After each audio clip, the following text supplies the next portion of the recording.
नमस्कार, मैं विराज और आप देख रहे हैं वीके न्यूज़। भारत दुनिया का सबसे बड़ा लोकतांत्रिक देश है, जहां हर कोई, भले ही वो अमीर हो, गरीब हो, आदमी हो या औरत हो, सभी एक समान है। भारत का कानून देश के हर एक नागरिक को एक ही नज़रिए से देखता है। लेकिन देश के कुछ ऐसे भी राज्य हैं जहां की सरकारें वहां के नागरिकों को तानाशाही और गुंडागर्दी के डंडे पर नचाती है।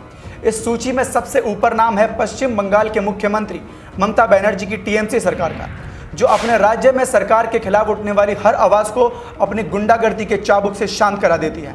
कभी जय श्री राम का नारा लगाने वाले नागरिकों को जेल की हवा खिलाती हैं, तो कभी चुनावी दौर में विपक्षी रैलियों पर बम धमाके और लाठीचार्ज कराती हैं।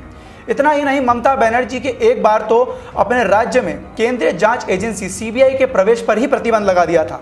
टीएमसी की मुखिया के इस गुंडागर्दी वाले रवैये से पश्चिम बंगाल की अधिकतर नागरिक परेशान हैं, जिस वजह से वो समय समय पर ममता के विरोध में भी खड़े होते रहते हैं। लेकिन वो सब व्यर्थ होता है, क्योंकि ना तो उन नागरिकों की वहाँ की सरकार सुनती है और ना ही वहाँ का पुलिस प्रशासन उनकी कार्रवाई पर कोई कार्रवाई करता है।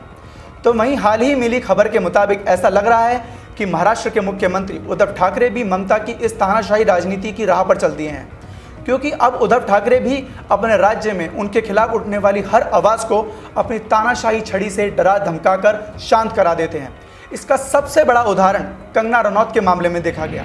जब कंगना ने सुशांत केस को लेकर महाराष्ट्र सरकार पर उंगलियां उठाई, तो उद्धव ने कंगना पर दुनिया भर के फर्जी केस ठोक दिए और कुछ ना मिलने पर बीएमसी द्वारा कंगना के घर पर बुलडोजर चला दिया गया। ये सब सिर्फ उनको डराने के लिए किया गया था। एक बार तो उन्होंने हद ही कर दी, जब एक 61 वर्षीय पूर्व नेवी अफसर को सिर्फ इसलिए मारा गया था क्योंकि उन्होंने उद्धव ठाकरे का एक कार्टून शेयर किया था। कार्टून शेयर करने की वजह से शिवसेना कार्यकर्ताओं ने उनके घर में घुसकर उनकी पिटाई की। अब खबर आ रही है कि राज्य केस की जांच करने के लिए केंद्रीय जांच एजेंसी सीबीआई को महाराष्ट्र सरकार की तरफ से दी गई आम सहमति को उद्धव ठाकरे सरकार ने 21 अक्टूबर को वापस ले लिया है। यानी कि अब महाराष्ट्र में हर केस की जांच के लिए सीबीआई को सबसे पहले राज्य सरकार की इजाज़त लेनी होगी। दरअसल सीबीआई ने एक उत्तर प्रदेश पुलिस द्वारा मामले दर्ज किए जाने पर 20 अक्टूबर को एफआईआर दर्ज की।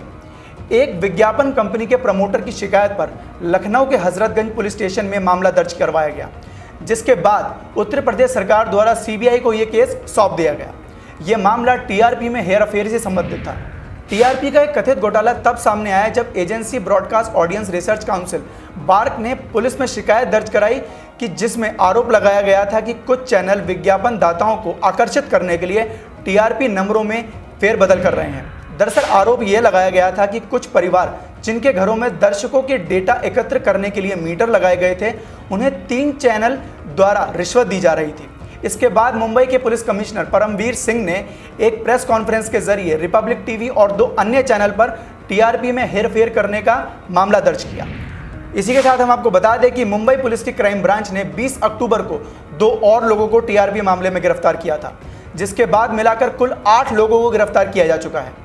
बता दें कि इससे पहले भी आंध्र प्रदेश और पश्चिम बंगाल की ममता बनर्जी ने भी राज्य में छापे मारने और जांच के लिए सीबीआई को दी गई सामान्य सहमति को वापस ले लिया था।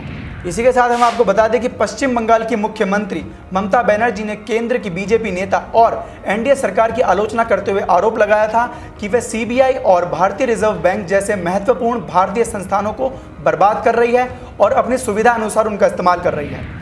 और तो इसी के साथ आंध्र प्रदेश सरकार की तत्कालीन चंद्रबाबू नायडू सरकार ने भी केंद्रीय जांच ब्यूरो सीबीआई को राज्य में कानून के तहत शक्तियों का इस्तेमाल के लिए दी गई सामान्य रजामंदी वापस ले ली थी। तो आपको क्या लगता है कि इन सरकारों का इस तरह का रवैया ठीक है? इसका जवाब हमारे कमेंट सेक्शन में लिखकर बताइए। आज के लिए सिर्फ इतना ही। देश विदेश के ऐसे ताज़ा तमाम खबरों से जुड़े रहने के लिए देखते रहिए वीके न्यूज़। नमस्कार।